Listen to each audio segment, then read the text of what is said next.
WESG before. Mike Boy, Nikolai Hoy, which is That's one thing, right? That- That's the brother, the exactly looking the same brother, the twin brother exactly, of of Hoy that you already know, most likely because he's a known persona from Team Planet Odd with Xixo and Surrender, and then we have.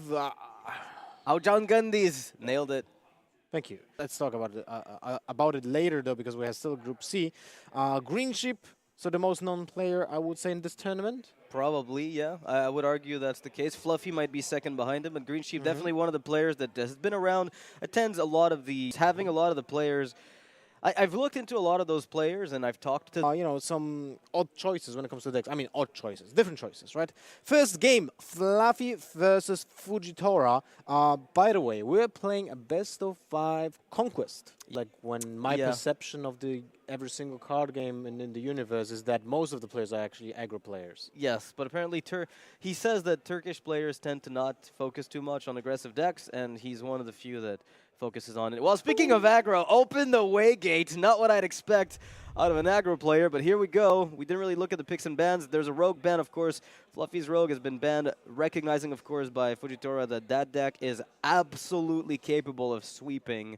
Bonkers deck. Yes, it does not get any more insane than that. All right, well, Fluffy has his patches in his hand, which is never a good sight to behold. But at the same time, he has a really good opening. I would say that having a Consulman in this matchup is pretty insane, because that's the card that can be stopped on by a Fireball, or maybe a 2-turn setup with a Frostbolt. Other than that, it's kind of problematic for the mage player to deal with. So the fact that he can coin it out on turn 2 and put a lot of pressure, a big clock on Fujitora will matter a lot. Yeah. Now, there's an argument here for not trading, where you just go face for 1 damage for what it's worth, but because the zoo ends up making the trade extremely often, and you're only really getting punished by a Voidwalker, let's say, that comes out. I mean, Veteran is also a thing, right? Yes. It's not that big of a deal, but a little bit. Second console, man. I mean, we know it's second. Oh, that is the card you wanted to see here if you're Fluffy. Having those two in hand right now before the Serenite Chain Gang, I mean, that's about the best opener you can get, followed by Doomguard, because, hey, why not put on more pressure? Amazing goes Fujitora. I mean, the patches is not really that bad, even. No, I'll take a 1-1 with charge to bust my Councilman. It's basically a 3-1. Yeah. It's not that bad. It's a Wolf Rider for 1 mana. Yeah, so Fujitora here is... Wolf Rider. That should be a new card. Arthas. Oh, God. Arthas Rider. All right, so how much damage is it? Is it lethal? Not quite yet, but pretty damn close. We're looking at what Fluffy can do here is just go for the Flame Elemental, Flame Imp patches if he wants to. I would prefer to see the Chain Gang just because it pushes additional damage, as you're able to get even more stuff on the board on the following turn. Unless there's a Doomsayer here, you are able to keep your entire board. Ooh, Fujitora is in a very difficult spot right now. He went for the Kabbalist Storm, even though he has a Blizzard in his hand. Now, what do you think about that? Because this is putting a lot of pressure on him. It's minimum 11 damage on board, and every single minion that your opponent will gonna play adds +2 damage. Yeah, so if you've got a bunch of 1-drops, you're in trouble. And you know he has a 1-drop because he played the Flame Elemental on turn 1. Yeah. So it's a risky choice to play the Kabbalstone when you could have played Frost Nova into Ping, which then you can play into Blizzard, which stalls the board for 2 turns, right? And you still have some options, to top deck another Doomsayer. You have options to... Even AoE again, right? Yeah, there are other ways. Strike with double Blizzard, Nova, right? he has time to find enough freezes to keep him in the game. And now Fluffy was calculating how to pop this block this turn, with the lowest chance, of course, of discarding. And as it stands, he's got the 13 damage with the Councilman, and he's got himself the extra 9 from the other minions on the board. So he is able to pop the Ice Block at 1. Oh, careful calculations, but still, he doesn't need much more to end this game. And that Ice Block... Fuji chose not to freeze the board and is now paying the price. The problem is that he did discard the Doomguard, so if there is a ward where Fujitora top decks is at Doomguard right now and goes for a Frost Nova Doomguard, Frost Nova Doomsayer, then it might be problematic for Fluffy to deal that 1 damage at any given point of the game because he used 1 Soulfire and he used 1 Doomguard.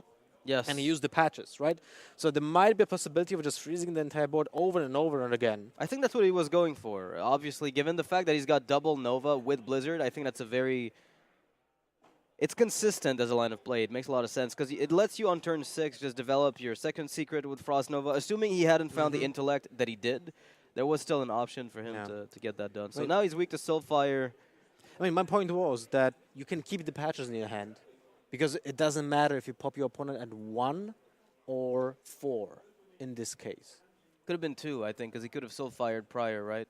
Yeah, exactly. So it would have been 2 damage instead of 1. And in this matchup, usually... I mean, you add +2 damage on Constellments because you play patches, right? Good point. Yeah. So it's 3 damage. But still, it's between 1 and 4, right? And you deal, like, from hand, you can deal 4 or 5. So it makes no difference, right? Now Fuji's going to protect himself against the potential chargers, so Ice Barrier comes down at the very last moment. Now that he's cleaned up the board, he knows Doomguard is a threat, and he has to protect against it, so Ice Barrier comes down more likely than not. But see, exactly happened what I anticipated. If he would have kept the patches, he might have maybe won the game at some point. I mean, he would have also the space on the board to play the Doomguard. Yeah, had it been kept from the discard. I mean, okay, he would have a 33% chance to discard the Doomguard, but then he would have actually also the spot to play it on the board. But so far, as you said, the Ice Bear is going to get played. So we're going to see how this will unfold, because now Fujitora, even on that 1 HP, is not that dead. Looking safe enough still. The quest is nowhere near completion, and it's not really I wouldn't say you're necessarily desperate to complete it. This is not a matchup where you expect to be given a free ticket to it. But he's found the board sweeps, he's found the freezes. He's just very wary of playing Cold Light Oracle, given that gives the opponent effectively 2 additional life taps for free that he wouldn't be getting, so... Soulfire being what it is, you just almost can't justify giving your opponent additional card draw. And Fluffy keeps stapping, hoping for that Soulfire. No Soulfire. Or Doomguard, at the very least a Doomguard. And here we go. This could be... This is going to be lethal. This could be the end of... Fujitora probably just jams the Archmage here. I mean... What are the options, right, from Zoo to deal with an Antonidas on a clear board?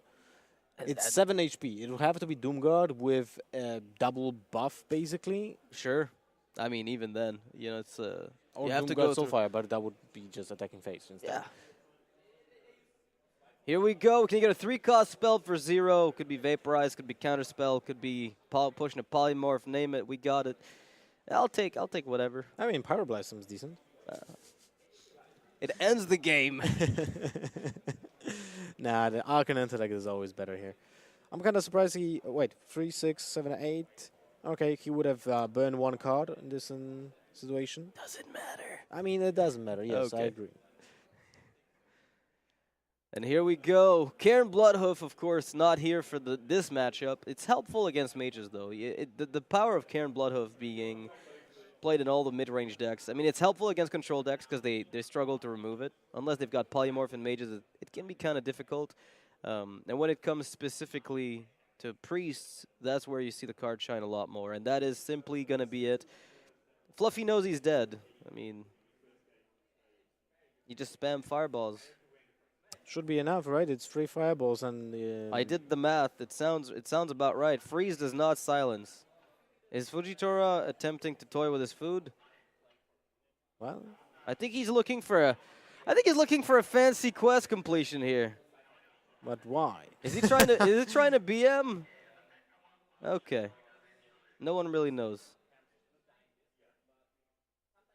Okay. No one knows what was happening. He but, found it anyway. Yeah. I mean, it's hard not to find the lethal here. There's no way not to do it. And Fluffy's going to go down in the first game. So, you know, I don't want to sound like a dick, right, when you cast Hearthstone. But I have to right now. Because I think both players have made critical errors during this game. Just interesting. No, the other word I'm looking for. Interesting. Never mind. It's a complicated game. That's my point. Yeah, intricate. Intricate. I Thank thi- you I very think much. Oh my I god. was looking for the word as well. I went with you on that journey to just find the word. Oh man, here we I go. knew I was close. Yeah, you almost had it. So this is a matchup that is oh so swingy, but in this case, both players have the Prince Keliseth.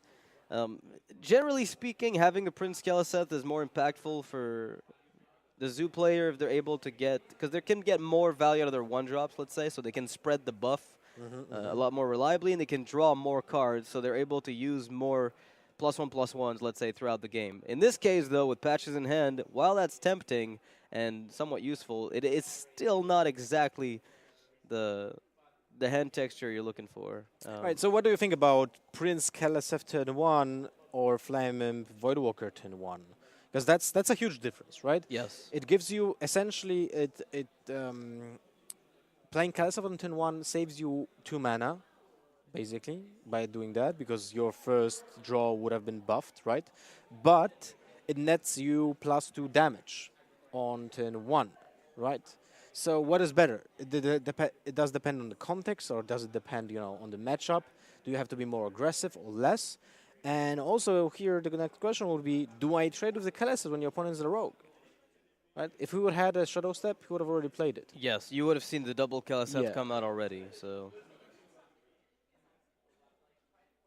How much of a threat does it really represent? At this point, I think having the Flame in behind the Voidwalker at the early stage of the game is always almost better, because you're able to push possibly 2 more damage than Keliseth at least. And the Voidwalker represents a lot of investment for the Rogue. I mean, it sounds like a silly thing to say because, oh, they have a dagger that lets them finish off the minion, and they're happy to dagger up, but it's still a dagger hit that is not going to go into a 2/2, let's say, and be combined with another 1 damage ping to go through. The Unlicensed Apothecary is it's a weird card to say like that, because it's a matchup where 5 damage is a big deal, but at the same time, a 5/5 for 3 mana is, well, it is a big deal as well. Imagine a Van Cleef, right? That's kind of like an unbuffed Van Cleef. It just does its own thing. So you have to Yeah. play minions first, and then you play it as a 5/5. The problem is, if it would be fantastic if you have a non-minion play next turn, precisely. right?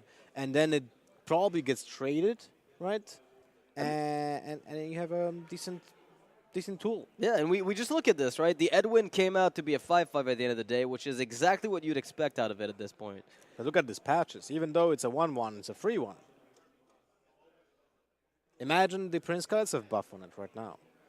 No, that would have been absolutely crazy. Bonkers, Fluffy right? still probably is going to end up taking a trade, because there's cold bloods in those aggro variants of Rogue, and you have to be wary of giving bodies to put cold blood on. I mean, that's a plausible reasoning. You just don't want to use your 5/5 to a Fire Elemental. If you can force the Edwin to try to value trade, and then you can just jam Doom Guards on top of it, the value trading is going to be too slow for the opponent. Yeah, and Fujitora is just stuck doing exactly what we talked about, which is trading inefficiently with cards in his hand. It's both players finding patches in their opening hand really equalize the playing field here. Because despite the fact that they both had Keliseth, they were both stuck with stranded patches, not being brought out by pirate effects. I mean, there was a little bit of a difference because Fujitora had his patches buffed once by the Prince Keliseth. And it looks like Fluffy might have a... Oh, Ooh, that's a rough one. I mean, oh, That's just okay. rough. That's a really interesting decision to make right now. And by the way, what just happened is something that we did talk about with the Apothecary. The Apothecary was played when you know that you can just dagger up and play Cold Blood next turn. Yes. You dagger up, you just play... There are spells left in the deck that could even enable the combo, or even cheap minions. You're probably fine taking 5 damage if the opponent is on the back foot. That's the whole point of the line of play Fuji is on, is that even if he ends up going for the Argent Commander next turn and he takes 5, the odds that he's behind on the board and is almost dead are pretty slim. He's probably going to be in the driver's seat anyway. So Fujitora playing around with his health total, potentially giving himself lines. Again, a 3-mana 5/5 is nothing to scoff at. If you're playing against Zoo, this gives you easy trades, which means you get the board, and it also happens to give you pushing potential. Damn, discarding and Doomguard and Malkazar Imp feels bad. That's 100%. But you can't really lose the board when you're the Zoo, because then that means you're, as you said, you're playing for the back foot, and that is a horrible situation to be put in. Yeah, and Fuji's now, unless Fluffy finds some miraculous play from hand, there aren't too many of them that'll get him out of this situation, right? At this point, what Fluffy's forced to do is just to trade away for minimal value. Back to back. Yeah, and he has to get follow-up cards that give him that potential as well. That's a good card, but is he going to last until turn 10? As of right now, that Blood River Gul'dan is not looking like the best draw to me. I mean, if you're not a druid, you most likely will not. Oh, goodness gracious. Hey, look at that. Look at that Bone Mare. Dr. Bone Mare. Well done. It's like Dr. Boone.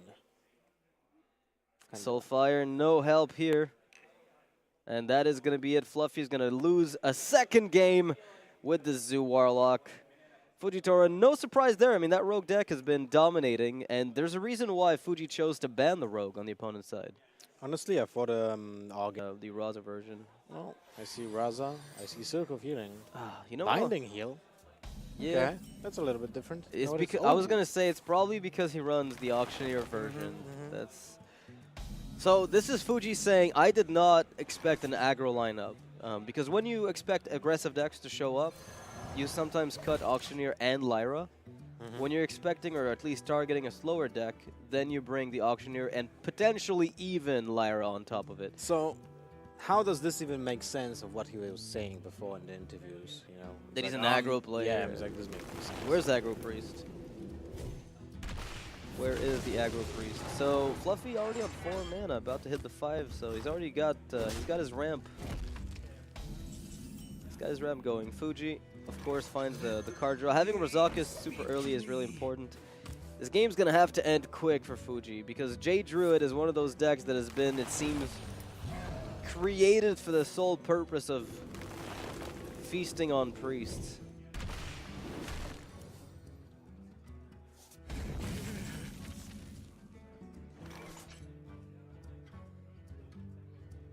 All right. Well, so in this case, the way you win it, right, is just combo out the druid, usually. It's a different type of build of priest when, let's say, you can compare it to the Divine Spirit Priest. You can combine it with dragons as well, when you just play the biggest, baddest minion every single turn and you try to outpace the druid, right? But in this case, you actually have to rely more on board clears and then swinging it by the Raza itself and, you know, Anduin and just combing it out. Yeah, you can sometimes get a really good, with Kazakus Potion especially, you can get some decent board fighting going on, where you can resurrect minions, give them plus health, and then the Druid, if their Jays have not ramped up enough, you can take them off guard. Now, Fluffy is on 10 mana next turn, Fuji is on 6. I mean, is that surprising? Well, it's not surprising inherently, but that means that Fluffy hit the right cards. And if he didn't have Infestation in hand, this would be even more... This might not be that as good for Fluffy as it seems. All right, well, this turn Fuji can almost clear the board if he goes for the Auchenai, and then can use also the hero power to clear the board finally if he uses the Circle of Healing. But the question is, does he want to do that? It's not that much damage when you play against the Druid because there's no option of like bursting apart from playing UI from hand and just dealing 5 damage to the face. So he might not opt to do that yet, especially since he has plus 2 HP every single turn. And he's also got the Wild Pyromancer that he can use with the coin afterwards. If he really wants to maximize damage output from the Auchenai, you go something like Wild Pyro coin, then you play the Auchenai circle. You don't get the extra ping from the circle itself, but you can at least keep your Auchenai alive potentially. Usually Fujitora is going to be in a position of getting the first board clear guaranteed. It's the second and third ones that are not easy to get. Yeah. Those are the complicated ones because the Jades ends up scaling way too high for your taste. And that's a fantastic swipe with the Wild Pyro later on. I wouldn't mind actually using Shadowboard Pain right now on the 3-3, when you think about it. It's a good trade with the 3-3 on the 3-3, right? But You have Jade Behemoths, I guess, you could get later. yeah, but what's the difference? It's like 3 damage difference, but you It's- save your HP. It's Dragon Fire Potion, I guess. One dies to it, and the other doesn't. Oh yeah, that's true. That's true. Without Raza, it's pretty complicated to finish off a minion after this. And look at Fluffy's hand quality. Lich King, Malfurion the Pestilent. I mean, at this point, he's going to be digging for his bigger Jades. He would rather get, big Jades than card draw. If you give him the choice between getting Spreading Plague or Jade Behemoth, I mean, it's pretty obvious what he'd rather get, but still in a good position. He's got his ramp, and he found the way to just present so many threats to his opponent.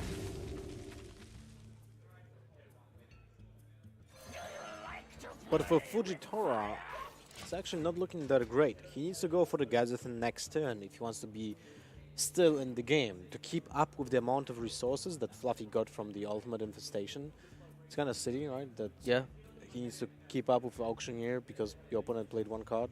But that's the reality we live in right now, so better get used to it. So it seems like Fluffy is going to opt for a full board clear with Malfurion as the development tool. So he gets a few minions from this, which is nice, and a hero power that will protect him if he needs it later on, getting out of reach of the potential damage from Raza.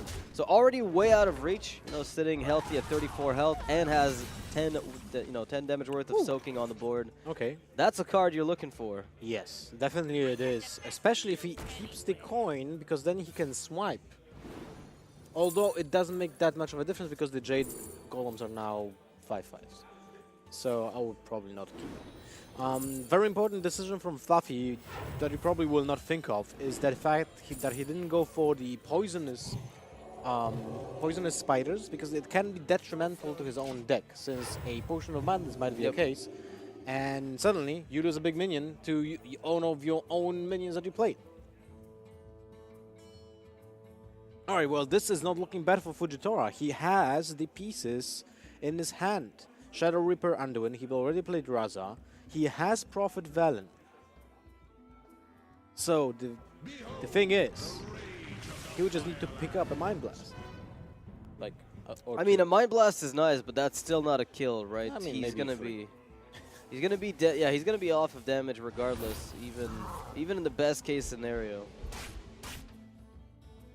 So of course you'd love to be able to just hero power every time when you have Fandral. Gives you the armor, gives you the attack, but this is not one of those cases. The luxury is not quite available yet. Looks like Fuji is gonna wait for Juicy Anduin. Try to get those Jades off the board a little bit later. Well, is I it? feel like it's as good a time as you're gonna get. You might as well just start shooting those missiles now, but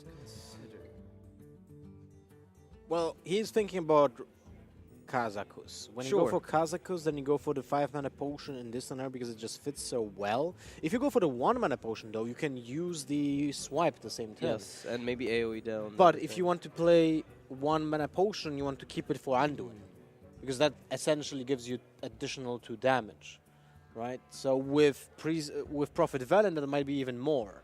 So if you go for the, I would actually think about Anduin this time. I agree with Fujitora. You're being the aggressor right now. But you have to close out the game. The longer this goes, the less likely it is that you win. So if you use Kazalka's potion for a cheap ping later on, you're going to be in a better spot. The fact that he's got Velen, that's sort of playing into the reasoning here. If he didn't have Velen in hand, there might be a different line of play taken, but he's got answers to big minions with the Shadow Word Death. He's got Dragonfire Potion. He can combine the pings with Dragonfire to kill up to 2 Jades, even if they're huge. So he's able to at least propose a game-ending threat over the next, let's say, 4 turns. But the issue is that he's going to be presented with the Jades that Fluffy's been shuffling in the deck. At some point, he's going to be starting to run out of options. Fortunately for Fujitora, not a single Jade Idol was drawn.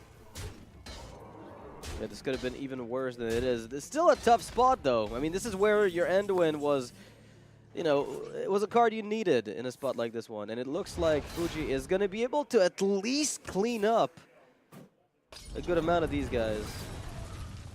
You could buy yourself some time by killing that 7-2. I'm not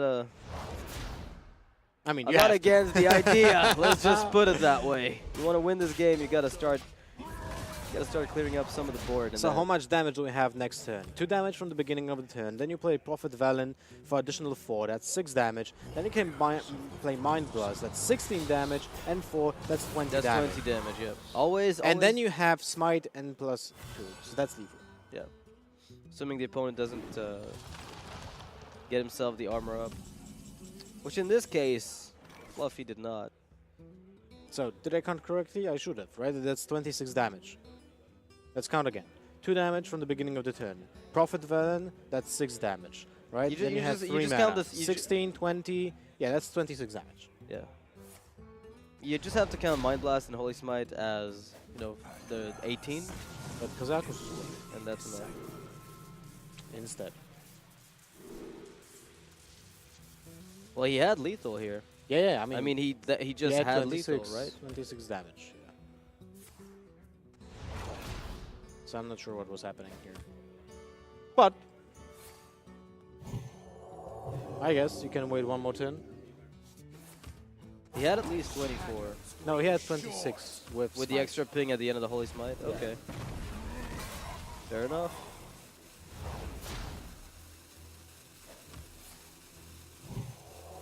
I'm not sure what to even spam spells in this case when you have Prophet Velen in your hand. I Is someone injured? Anyway, makes no difference since your Yeah, opponent is sure. gonna be dead with Your Mind opponent's Blast. gonna die anyway. At this point, we're just going through the motions. But the Jades did not ramp up fast enough for Fuji not to fall. I mean, to get the win. Fuji here did, let's just put it that way, did get the cars he needed when he needed them. Because the Jade deck is capable of ramping up fast enough to not let the Priest win. It's just a matter of whether or not the Raza and the Endwin are picked up. Because if one is there but the other isn't, the game is over. The Priest has 0% chance to win if the Jades just keep coming down. So Fuji would have had to draw very, very deep in the deck, which was not available to him at the time.